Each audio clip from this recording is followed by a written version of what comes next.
Godwin John ministries வழங்கும் தினம் ஒரு சத்திய வார்த்தை. இந்த ஆடியோ நிகழ்ச்சிக்கு உங்களை அன்புடன் வரவேற்கிறோம்.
கிறிஸ்துவுக்குள் பிரியமானவர்களே, நம்முடைய பிதாவாகிய தேவனாலும் கர்த்தராகிய இயேசு கிறிஸ்துவினாலும் உங்களுக்கு கிருபையும் சமாதானமும் பெருக கடவது.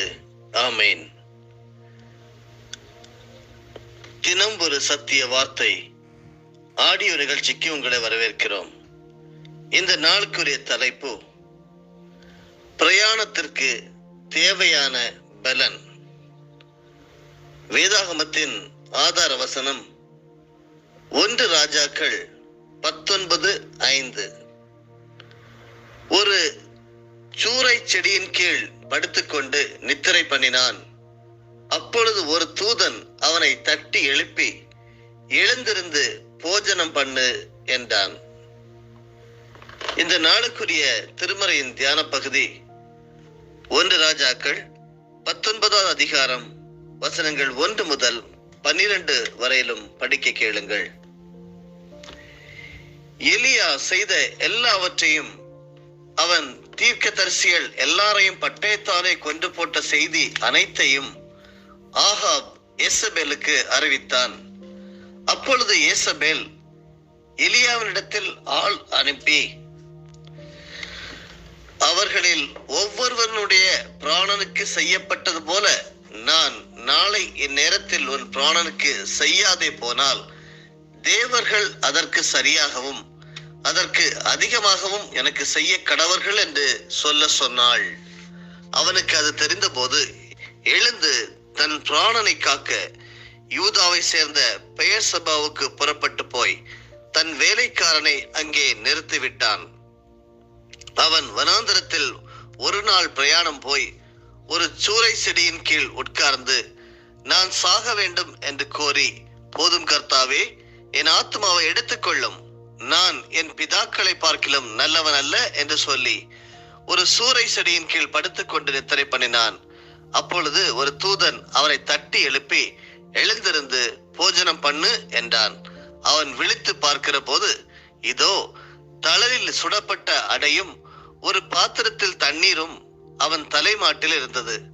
அப்பொழுது அவன் புசித்து குடித்து திரும்ப படுத்துக் கொண்டான். கர்த்தருடைய தூதன் திரும்ப 2ஆம் தரம் வந்து அவனை தட்டி எழுப்பி, எழுந்திருந்து போஜனம் பண்ணு, நீ பண்ண வேண்டிய பிரயாணம் வெகு தூரம் என்றான். அப்பொழுது அவன் எழுந்திருந்து புசித்து குடித்து அந்த போஜனத்தின் பலத்தினால் 40 நாள் இரவு பகல் ஓரேப் என்னும் தேவனுடைய பர்வதம் மட்டும் நடந்து போனான். அங்கே அவன் ஒரு கெபிக்குள் போய் தங்கினான். இதோ கர்த்தருடைய வார்த்தை அவனுக்கு உண்டாகி, அவர், எலியாவே, இங்கே உனக்கு என்ன காரியம் என்றார். அதற்கு அவன், சேனைகளின் தேவனாகிய கர்த்தருக்காக வெகு பக்தி வைராக்கியமாயிருந்தேன்.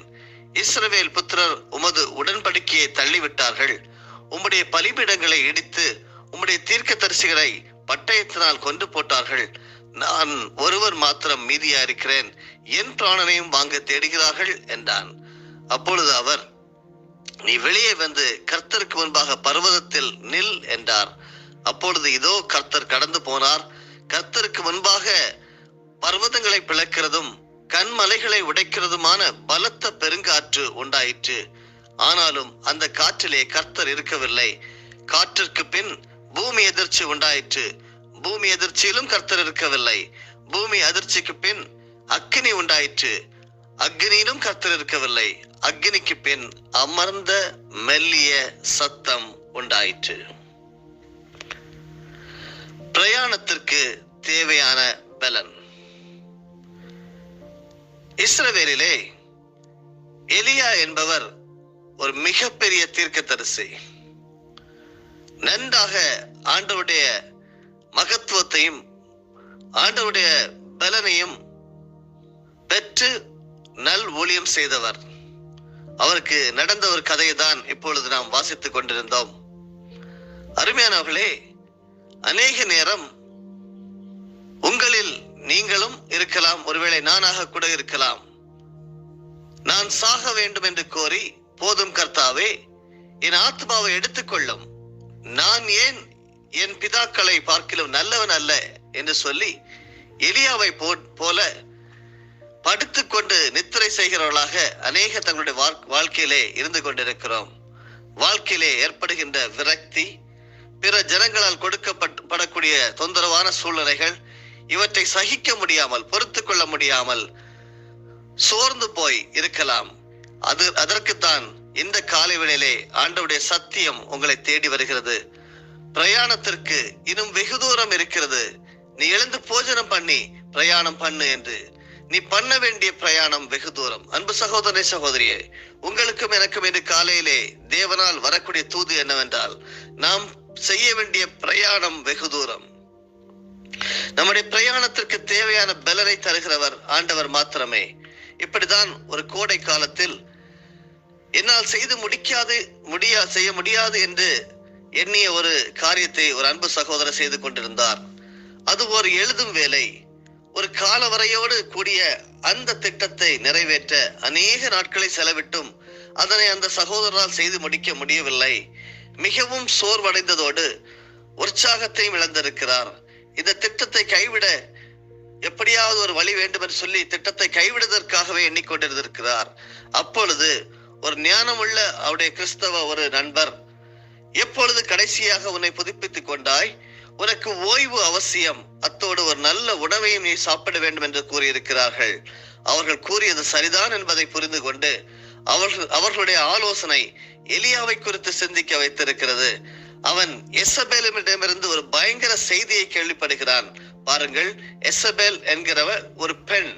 அந்த பெண் எலியாவினிடத்தில் ஆள் அனுப்பி என்ன சொல்லுகிறாள்? ஒரே ஒரு வார்த்தை தான், அவர்களில் ஒவ்வொருவனுடைய பிராணனுக்கு செய்யப்பட்டது போல நான் நாளை இந்நேரத்தில் உன் பிராணனுக்கு செய்யாதே போனால், அவ்வளவுதான்.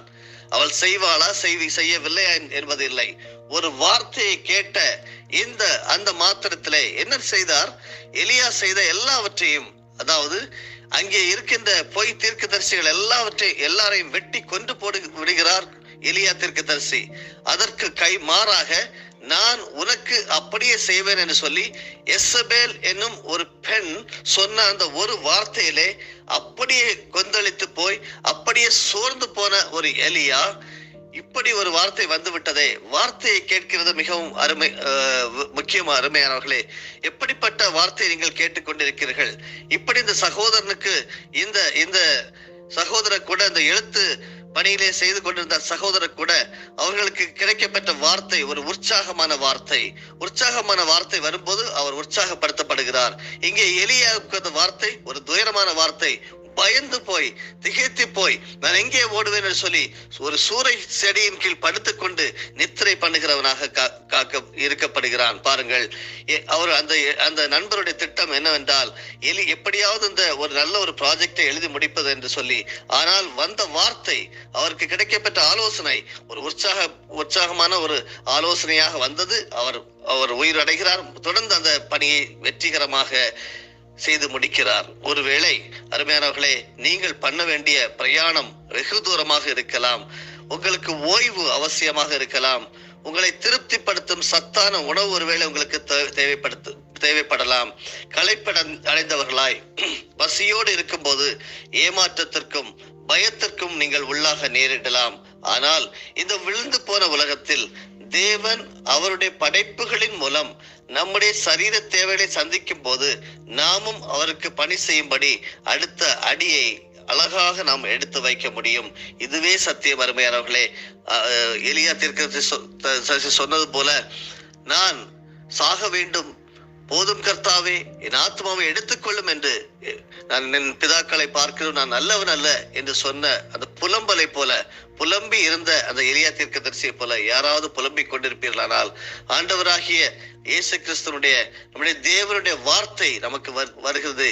எழுந்திருந்து போஜனம் பண்ணு. நீ பண்ண வேண்டிய பிரயாணம் வெகு தூரம். எழுந்திருந்து போஜனம் பண்ணுவீர்களா? உங்களுக்கு கிடைக்க வேண்டிய பலன் கிடைக்கட்டும். நீங்கள் பண்ண வேண்டிய பிரயாணம் வெகு தூரம். அருமையானவர்களே, உங்களுடைய வாழ்க்கையிலே அநேக நாட்களுக்கு பின்பாக இப்படிப்பட்ட ஒரு செய்தியை உங்களை தேடி வந்திருக்கலாம். இது ஆண்டவருடைய தூதாக உங்களுக்கு இருக்கலாம். அருமையானவர்களே, இங்கே சொல்லப்பட்டிருக்கிறது, பூமி அதிர்ச்சிக்கு பின் அக்கினி உண்டாயிற்று. அக்கினியிலும் கர்த்தர் இருக்கவில்லை. அக்கினிக்கு பின் அமர்ந்த மெல்லிய சத்தம் உண்டாயிற்று. 1 ராஜாக்கள் 19:12. அமர்ந்த அக்னிக்கு பின் அமர்ந்த மெல்லிய சத்தம் உண்டாயிற்று. அந்த மெல்லிய சத்தம் ஆண்டோடைய சத்தமாக, இந்த சத்தமாக இருக்கட்டும். இந்த சத்தத்தை கேட்டுக்கொண்டிருக்கிறவர்களே, அந்த மெல்லிய சத்தம் உங்களோடு பேசிக்கொண்டே இருக்கட்டும் என்று சொல்லி உங்களை வாழ்த்துகிறேன், ஆசீர்வதிக்கிறேன். இந்த மெல்லிய சத்தம் என்ன? எழுந்திருந்து போஜனம் பண்ணு. நீ பண்ண வேண்டிய பிரயாணம் வெகு தூரம். சமர்ப்பிப்போமா? பரலோகத்தின் தேவனே, உம்மை நன்றியோடு துதிக்கிறோம், வாழ்த்துகிறோம், ஸ்தோத்தரிக்கிறோம். நீர் அதிசயமான தேவன். எங்களை வார்த்தைகளை அனுப்பி எங்களை தேற்றுகிற தேவன். எங்களுக்கு வாழ்க்கை பிரயாணத்திற்கு தேவையான பலனை தருகிற தேவன். அப்பா, நாங்கள் எழுந்திருந்து போஜனம் பண்ண வேண்டும். நாங்கள் எப்படிப்பட்ட வார்த்தைகளை வாழ்க்கையில ஏற்றுக்கொள்ள வேண்டும், எப்படிப்பட்ட வார்த்தைகளை ஏற்றுக்கொள்ளக்கூடாது, எந்த நபர்களுடைய ஆலோசனைகளை கேட்க வேண்டும், எப்படிப்பட்ட ஆலோசனைகளை நாங்கள் கேட்க கூடாது என்று சொல்லி அழகாக கற்றுத்தந்தே ஸ்தோத்திரம். நாங்கள் பண்ண வேண்டிய பிரயாணம் வெகு தூரம் என்று சொல்லி அறிந்திருக்கிறோம். கர்த்தர் அதற்கு தேவையான பலனை தருகிறபடியால் நன்றி. நாங்கள் வெகு தூரம் பிரயாணம் செய்து நாமத்தை தொடர்ந்து அறிவிக்க உதவி செய்யும். இயேசு கிறிஸ்துவின் மூலம் ஜெபிக்கிறோம் நல்ல பிதாவே, ஆமென். என் ஆத்துமாவே கர்த்தரை ஸ்தோத்தரி, என் முழு உள்ளமே அவருடைய பரிசுத்த நாமத்தை ஸ்தோத்தரி. என் ஆத்துமாவே கர்த்தரை ஸ்தோத்தரி, கர்த்தர் செய்த சகல உபகாரங்களையும் மறவாதே. ஆமென்.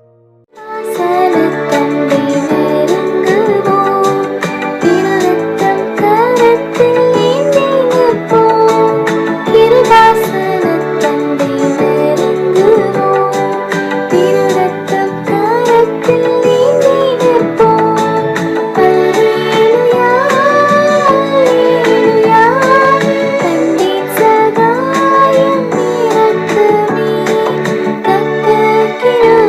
என்றும்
நம்முடைய ஆண்டவராகிய இயேசு கிறிஸ்துவின் மூலமாக உங்களை நாங்கள் மனமாற ஆசீர்வதிக்கிறோம்.